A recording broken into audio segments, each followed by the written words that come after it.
Chapter 13. Disciples of the New Dawn. The fourth disciple. Everyone frantically discussed what their next move would be. Brick interrupted, stating it was time they came clean. Brick, Anna, and Bart stood together as Brick began to speak. Brick told everyone that they had all been born on this island, and they knew far more than anyone there. Before anyone else could ask any questions, loud bangs on the door stole everyone's attention. A man no one aside from the three speaking recognized walked through the door, unfazed by the several weapons aimed at his head. The man was tall, slender, and had an almost dark aura about him. He told everyone to lower their weapons, that he was on their side. Anna confirmed the man's statement and started asking if he was all right calling him Piotr. Brick continued telling everyone that they would explain everything as soon as they found a safer place to continue their discussion. Yuri spoke up, telling everyone that he knew of a place somewhat nearby that he had keys to.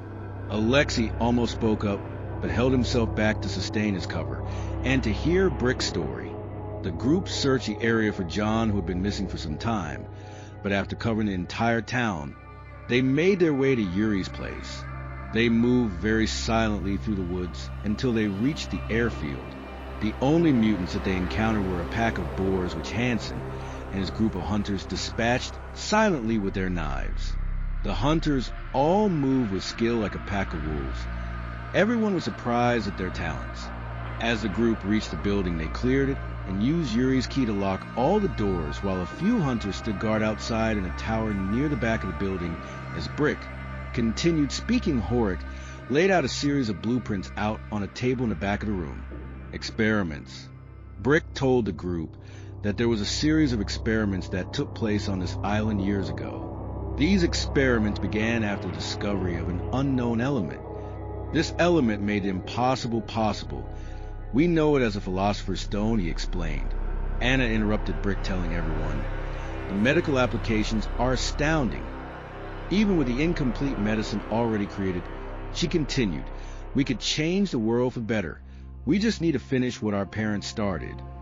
Now Bart began speaking, telling the rest, the final day's soldiers stopped the experiments years ago and killed everyone on the island to keep the technology for themselves.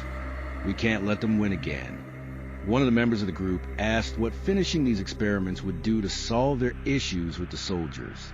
This time Piotr, who leaned against a table in the back of the room, seeming not to care about anything, spoke up, saying, if we complete these experiments, we don't need to worry about bullets anymore. In fact, we don't need to worry about the passage of time either.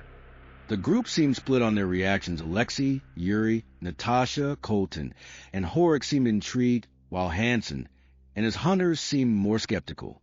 The rest of the Sadur unit also seemed skeptical of the story. No one could deny something otherworldly was going on with the island. However, immortality seemed like a stretch. As some of the Sadur soldiers began to ask questions, a voice was heard calling out, hey, it's Misha, are you guys in there? Yuri opened the door, calling Misha inside, but he was met with a barrel of Brick's shotgun pressed against his head. Brick asked sternly, how did you find us? And then continued saying, I may consider you a comrade, but I will blast your head off before I let them win again. John still going, as Misha said with a nervous face, whoa guys, look, I don't know what's going on here. I just followed your tracks. Knowing it took extra care to cover their tracks, Brick pressed the barrel against his head harder and said, try again. This is your last chance to tell the truth. John began to apologize to everyone as he told them his real name and his mission as a condor. He told the group he used his condor-issued PDA to track them and that he would no longer work for condors. John explained everything he had recently learned from Loki and how they were all just fodder for the Federation. As John finished his explanation, he closed his eyes, anticipating the gun against his head to go off. Brick lowered his weapon and said, well, you're certainly an asshole, but not the ones I want to kill. John fell to the floor as Yuri gave him one good punch in the face, yelling, you bastard, I thought we were comrades. John chuckled as he spit out a mouthful of blood, saying, yeah, I deserve that. During all the commotion, Colton and Horik remained focused on their work in putting together everything listed in the documents recovered by everyone. John picked himself up and told the group he was on their side, but he understood if no one trusted him. The group looked around at each other for a moment, but Yuri spoke up saying, "As long as you hand over that fancy P-Day, we will give you a chance." Yuri asked the others if there are any issues with this, to which no one objects. Brick filled John in on what the others had just been told. Sadur waited for John to be caught up before asking for more details. Brick told them that there were several experiments taking place on the island simultaneously with this element. One focused on medical applications, while another focused on the ability to transport something or someone from a molecular level to another location instantly. He explained there was even an experiment to control the weather, and blamed the harsh cold on the deactivation of a laboratory by the Final Day soldiers. Brick explained that a lot of the science is lost on him, but there's an experiment that would result in the ability of immortality, as they alluded earlier. But he then told the group, "Our leader will better explain the details when you meet her." Bart started speaking this time, saying, "A better word for her is our guide, but yes, you will all meet her soon."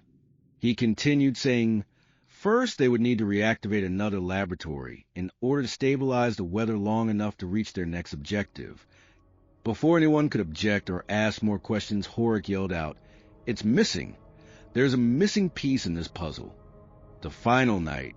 Colton could be heard in the background going over directions E1, E2, E4, and E5. "We're missing E3, he muttered. John happily tells Horik he may actually be able to help while pulling a crumpled piece of paper from his pocket, revealing the large printed E3 on the document. John had forgotten about the blueprint in his pocket, as Loki had not been interested in it, but it was the very blueprint Colton and Horik needed. As Colton stepped forward to grab the document, he realized the person standing in front of him was his own cousin. Colton seemed incredibly surprised, while John said, "Didn't expect to see me here," with a nervous fake smile. Colton replies, saying, "Surprised to see you here across the world. Yes, but not surprised you betrayed your friends and probably hurt innocent people again." John's little grin quickly turned into a frown as he tried to tell Colton he did not know the whole story from back then. Colton told John, "We got more important problems right now," as he returned to the table with Horik. Colton, Horik, and another Sadur scientist named Janice began working on building the devices depicted in the blueprints, telling the others they would need several hours to finish their work. While they began working on their crafting, Piotr began handing out syringes, explaining that everyone should only use them in a dire emergency, and explained what they did. Piotr told the group, "These syringes have this new element infused into them, which jumpstarts a sort of cellular regeneration." This was one of the only times Piotr actually showed any emotion on his lifeless face. Brick began to speak again, telling everyone, "We all have our favorite advancements these experiments can provide, but the important thing is we can change the world." He then yelled, "Who's with us?" Hansen, his remaining hunters, and the Sadur members who weren't working on the crafting still didn't seem convinced. Hansen spoke up saying, "We're with you, but I don't know how much of this I believe. We will go try to get something edible for everyone. It's going to be a long night," he continued. The remaining Sadur exited the building with Hansen and his hunters to relieve the hunters on watch. They watched as Hansen and his group disappeared into the darkness of the woods across the airfield. The remaining Sadur consisted of Mikhail, Paul, Kira, and Hector. The four took positions around the building. Back inside, as Alexei reaches for his PDA, Bart pushes him aside and into another room. The others continued asking Brick and Anna questions about everything they had just learned and paid no mind. Bart told Alexei before he could utter a word, "We know what you're up to, and we know the things you've done." He continued, "We know about you leading the Dead Men Horde to the city and luring Anna and myself into a trap." Alexei's face dropped, wondering how they could know so much and expecting a bullet. Before he could even begin to think of an explanation, Bart told Alexei not to worry. As he continued, "We know what you're about to do as well." Bart reached out his hand, telling Alexei, "Hand over the PDA, we've got a lot of work to do, comrade." Memories. In that instant, a long-forgotten memory shot back into his head like the bullet he expected would have. In a big room painted bright white surrounded by toys and playhouses, Alexei sees himself as a child playing with a toy boat. He makes a loud bang and begins making a motion with the boat as if it is sinking. Just as Alexei finishes sinking the boat pretending to drown, a small hand pats him on the back yelling, "Give me your hand, we can't have you dying yet. We have a lot of work to do, comrade." As young Alexei turns around, he sees his childhood friends, faces that until now have been cloudy in his memories. Now he can see them clear as day. These are the young faces of Bart, Anna, Brick, and Pyotr. Before anything is said between the young friends Vasya, Alexei's father comes into the room and picks him up, bringing him into another room. Suddenly, they were in Alexei's childhood apartment, as Vasya places him on the floor. The room is filled with high-priced furniture and decorations. Alexei hears his father and mother in the other room arguing, however he can't quite place what they are saying. As Alexei begins walking toward the room, he hears his father's voice calling to him. His father's voice is replaced with Bart's as Alexei snaps out his flashback. Alexei hands his PDA to Bart immediately as Bart says, "I see you're starting to remember." That's good. He continues, "We've all worked the drugs out of our systems that were blocking our memories a long time ago. I guess your father continued to poison you after we were all adopted." Bart's scowl turns to a smile while telling Alexei he's good to have his friend back as he pats Alexei on the back the same way he had his children. The two returned to the main room with everyone else as Anna walked up to Alexei, saying, "Good to see it's finally coming back to you." Alexei now truly felt like a part of something important. He felt a sense of purpose he had never thought possible. He would not report anything further to the final day's soldiers and was now consumed by his curiosity. Having not gained all his memories back, but only bits and pieces only helped to increase his already curious nature. Colton finally felt as though he was actually being of use. The entire time on the island, it felt like fighting one losing battle after another. Finally, he could put some of the training he had received for this mission to use, and maybe even complete the impossible mission given to Sadur. Colton, Horik, and Janice spent most of the night studying the blueprints and theorizing on their purpose. It appeared to all be parts of a helmet that would prevent some type of waves from entering the wearer of the helmet's brain. Colton felt bad about his cousin John, but they had been close growing up and Colton had always looked up to John. When John got dishonorably discharged, Colton was really disappointed, and as he watched John drink his problems away, the disappointment turned into loathing. As much as Colton cared for his cousin, he could not bring himself to comfort him while he sulked in the corner of a room. Colton thought to himself, "I need to focus. I can't be thinking about the past at a time like this. My work is more important." Janice was quite the scientist and had made her way up to being Colton's second in command. She seemed to understand the blueprints immediately. Horik was also quite brilliant, but he was more of a craftsman than a scientist. Some time had passed since Hansen and his hunters had left in search of food. The others grew worried as the snowstorms picked up, making searching for them impossible. They were stuck in that building until the storm stopped, and not a single one of the survivors were able to rest much knowing this however they tried. Mikhail and the rest on watch returned to the building to join the others in trying to get whatever rest they could manage. Alexei and Yuri were the last ones left awake aside from Brick, who regularly patrolled the windows even though the blizzard made it impossible to see outside. As Alexei watched the fire crackling, thinking about what awaits him tomorrow, he slowly drifted off to sleep. As Alexei slept, he returned to the room where he sat as a child listening to his parents arguing in the adjacent room. This time he could hear them clearer than before. He could make out his father yelling, "You're using the children. How could you?" Just as he hears this, the door opens up. His father's voice echoes out the doorway to Alexei saying, "You're coming with me," as a dark figure emerges from the doorway. The figure of Alexei's father is clearly wearing the same uniform as the Final Day soldiers. As Alexei snaps awake from his dream, see a Final Day soldier standing in the middle of the room. Before Alexei can even react, Brick kills the soldier with his shotgun, grabbing at a small beeping device attached to John's jacket. Brick yells at everyone else, "We need to move. Now."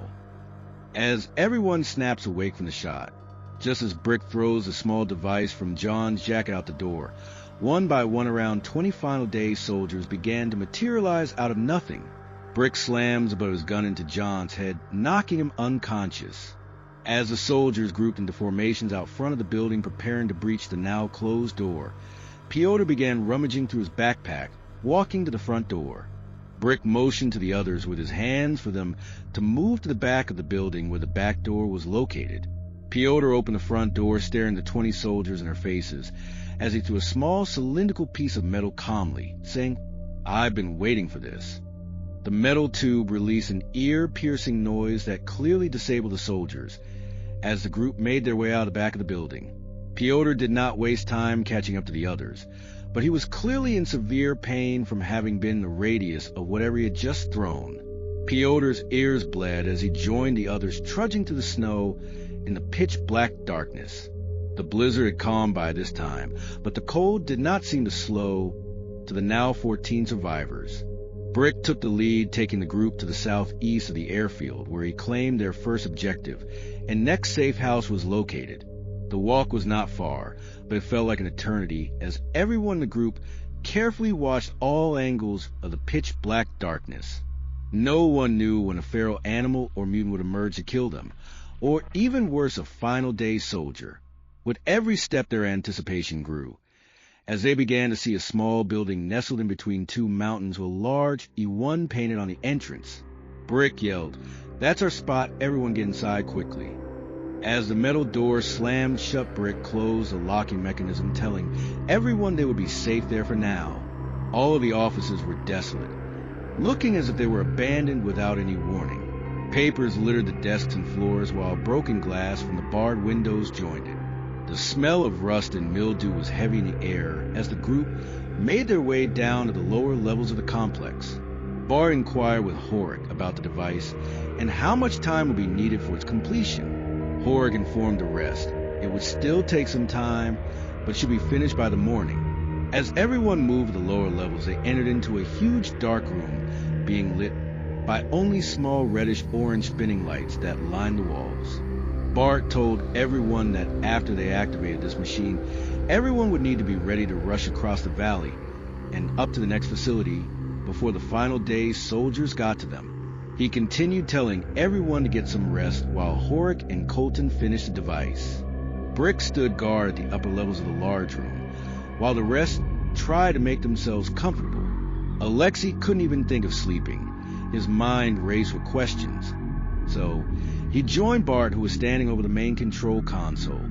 Horik and Colton worked on the devices on a nearby table, while Bart examined the console. The lab had clearly remained untouched for years. Bart began inspecting and repairing some wires in the console, while Alexei asked what would happen when they activated it. Bart explained that this facility was named Astrius and was the first of 5 laboratories built on Eos. This one in particular was made to control the weather and create a more suitable climate for the now deceased citizens to live a less harsh life on the island. He continued explaining, if everything works as it should, the temperatures will drastically increase as a sort of ozone layer is emitted around the island.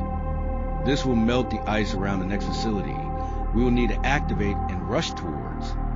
Alexei asked what the next facility was about, to which Bart replied, "Well, see when we get there. Get some rest."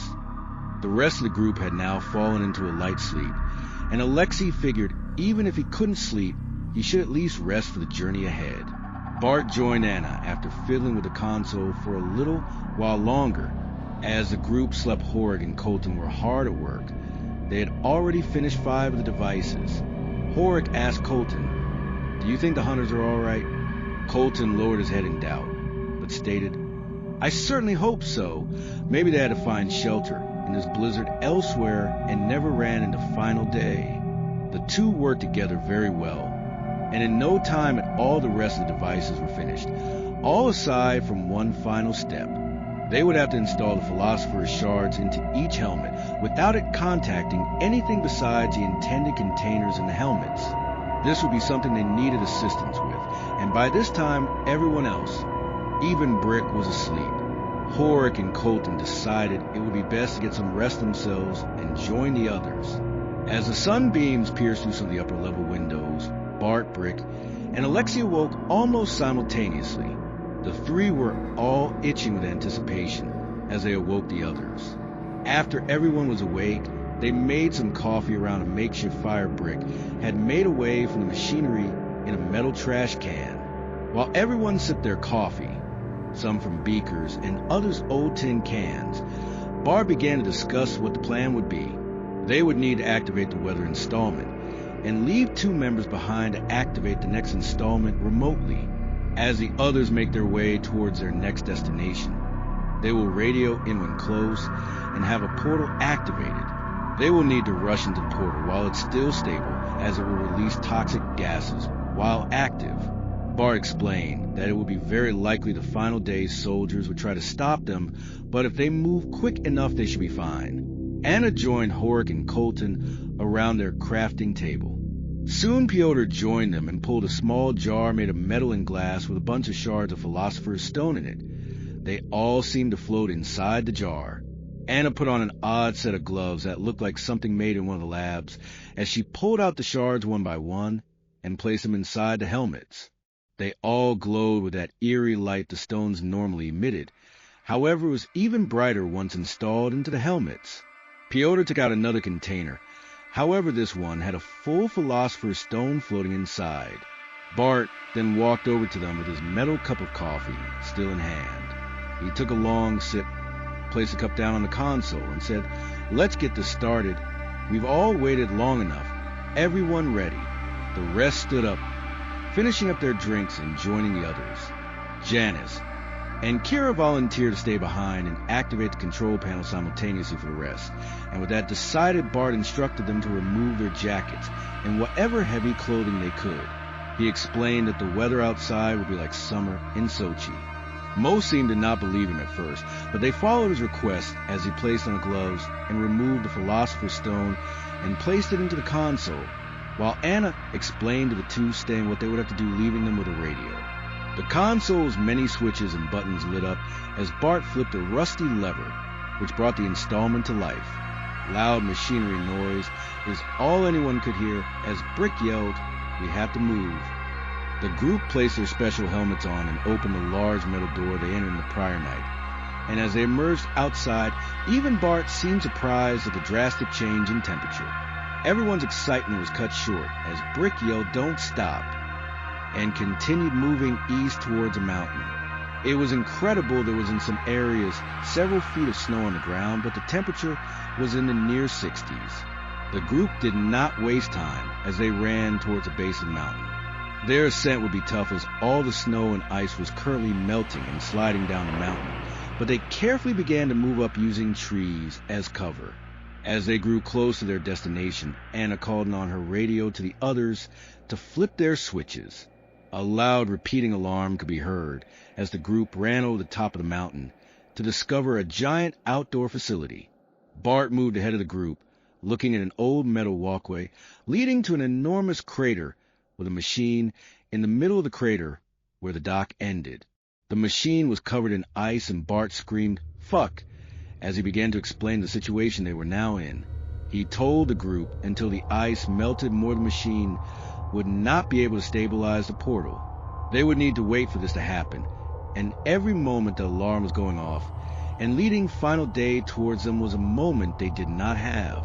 Brick, Mikhail, Paul, and Hector took up defensive positions around one of the small buildings surrounding the outer edges of the facility compound. The rest of the group investigated the machine to see if there was anything they could do to speed up the process. However, they were unsuccessful and could not risk being near the device when it began working. Everyone besides the 4 on guard duty gathered at the beginning of the metal walkway as Bart instructed them to. Everyone began to sweat, not knowing whether it was because of the heat or their anxiety about an army of soldiers walking over that mountaintop and killing them all. Mikhail and Hector joined the others in case Final Day used any of their tricks to get to them first. Just as they were reaching their limits, the loud alarm finally stopped. As they rejoiced at the thought that they had made it, a gunshot rang through the mountaintop. Paul had been hit. He dropped to the ground. Next was Brick. However, he did not fall and began retreating toward the others while returning fire at Final Day. Yuri, before thinking, ran to help Paul, but as he did, nearly 20 soldiers appeared between him and the others. A large swirling illusion began to form at the end of the platform as Brick reached the group and yelled, "Run now!" Brick grabbed Natasha in his arms as she turned around yelling for Yuri. The air spewing out of the portal was as toxic as Bart had explained. It scorched their lungs as each member of the group was forced to breathe it in, but at the same time felt icy on their skin on their way to the portal. Bullets whizzed past their heads as the last member made it through the portal. Even the final day's soldiers were affected through all their protective gear. Most began to fall to the ground before the group disappeared into the portal. Yuri was captured and forced to watch as they finished off Paul with a bullet to the brain. He also witnessed the nearly 20 soldiers laying on the ground disappear to reveal only 5 dead bodies.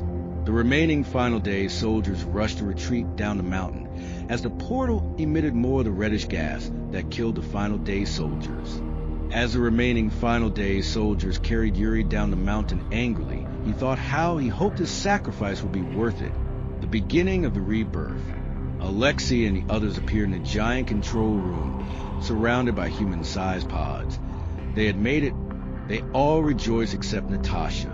Natasha screamed in anguish, thinking of what could be happening to Yuri at that very moment. She screamed at Brick. How could you? He just bowed his head, knowing nothing he could say would make her feel any better. Before she could say another word, a blue, ghostly hologram of a woman appeared before them. In this moment, Alexei became stunned as all of his remaining lost memories returned to him in an instant. He collapsed to his knees while tears began to stream down his face. "Mom," he murmured in a sad tone. The hologram turned to face him, stating that she is very glad to see all of them. She continued to tell the group that she had been waiting a very long time, planning ways she could help them achieve this very goal, but that there was no time for reunions. Most of the group seemed confused, but Bart interrupted, saying, "Allow me to introduce Dr. Morana Kowalski, our guide." Dr. Kowalski began to speak again, telling everyone that they were safe, and she would explain everything from the beginning. Eos was a relatively small island with a few mining and fishing villages, as well as one large refinery. However, after the discovery of the first philosopher's stone, everything on the island changed. A philosopher's stone, as we call them, was an unknown element. We still to this day know little about its origin. However, it made the unthinkable reality. When this element made contact with any other element, it produced an entirely new element unknown to man. Essentially, this unlocked an entire new periodic table, thus the name Philosopher's Stone. After many experiments with the stones, we discovered an element that, when stimulated, allowed us to produce ozone layers, which allowed us to change the climate of the island. The island prospered. Soon a city was built, those villages became towns, and more people were living here than ever before. We found elements that produce rapid tissue regeneration, as you all have seen. We even discovered a way to transport a human from one space to another at the speed of light. However, there were some disagreements between my team of scientists over some of the experiments. A group of my scientists rebelled against us during a major experiment, resulting in what you now see in front of you. They wanted to keep the technology to themselves. On November 5th, 2000, they would go on to trigger a massive physionic explosion that killed everyone on the island who was not in one of the underground facilities. This created the hordes of walking brain dead you have all seen. You all know them as the Final Day, but I knew their leader as my closest friend and husband. Vashia took the 5 of you and brought you to the mainland as his men activated the bomb that killed this island and eliminated any other personnel who disagreed with them. Vashia used experimental drugs on the 5 of you to suppress any memories you had of the island and keep you from ever discovering what it had done. But you're all here now, and that's all that matters. She then gestured to the pods behind her, telling everyone that the members of the group who were not born on the island would have entered these pods first in order to cleanse the toxins that lingered all over the island from a bomb. She then explained it was why Final Day always wore their suits. The entire island will slowly kill them without proper protection or regular cleansing. The doctor explained that the 5 who were born here would be joining them shortly and urged that there was no time to waste. Mikhail, Hector, Colton, Hort, and Natasha who was still distraught, entered the pods. As they laid back, the lids closed and began to fill with a clear bluish liquid. Dr. Kowalski then turned to the remaining members of the group and said, "Now it's time to get to work." She told the others some things were not for everyone to hear. She then told them that they would need to complete her work, and that there was one more task they must complete, but that they must figure out without her assistance. The doctor told them once the switch was flipped, both her consciousness and the 5 inside the pods would cease to exist. However, their memories will remain inside each of the 5 standing before her. She told them they would awaken disciples of the new dawn. An age of miraculous discovery and advancement was ahead of them, she stated with excitement. Anna and Alexei were upset by this news, but the others seemed to have expected it or known more than they told the rest. Before they could protest, the doctor continued telling them that any final day soldiers left outside would be killed, as well once they activate this installment, as it would have the same effect as the bomb they set off years ago. Anna looked back at the pods with tears in her eyes and wiped them, turned and walked toward the others who were all ready to begin the final experiment. The doctor moved into the adjacent room, which housed a large machine with a platform in the middle. She instructed the group to stand in it after switching on the lever, and told them all will become more clear after the experiment was concluded. Tears welled up in Alexei's eyes while he tried to hide it from the others, thinking about how he had just finally met his mother and would lose her all over again. He tried to regain his composure as the machine loudly spun in multiple directions around them. Before they could blink, suddenly the group was on what looked like another planet. It was pitch black, however the green glow of an enormous stone revealed sand that was a dark gray. In front of them stood a giant monolith. It was larger than a skyscraper and glowed an ominous green. There was nothing else as far as the eye could see besides a skeleton leaned against the monolith. In that moment, they realized they were looking at an enormous philosopher's stone, but in that very same moment, their vision darkened. Simultaneously, each member of the group fell to the dark sand, gasping for air. Epilogue. Alexei opened his eyes as a blue liquid drained from around his body. A mechanical lid began to open from the pod. He found himself inside. As he leaned over and began crawling out of the pod, barely able to control his own body, he noticed he was back in the same room they had just left. Bart spoke up saying, "What a crazy ride, right, guys?" But as Alexei looked at him, he was looking at Hector. Alexei, starting to realize what had happened, ran over to a mirror, revealing that he was now in the body of Colton. Brick inquired of Anna why she was crying. She had tears running down her face. As she opened her mouth, only the word Yuri came out before a loud horn was heard from outside. The group looked out an observation window with a telescope attached to it to reveal they were somewhere inside the spire overlooking a large tanker stopped at the port preparing to unload hundreds of passengers to the island. Alexei stated in a stern, almost demanding voice and a devious smile on his face, "It's time to get to work."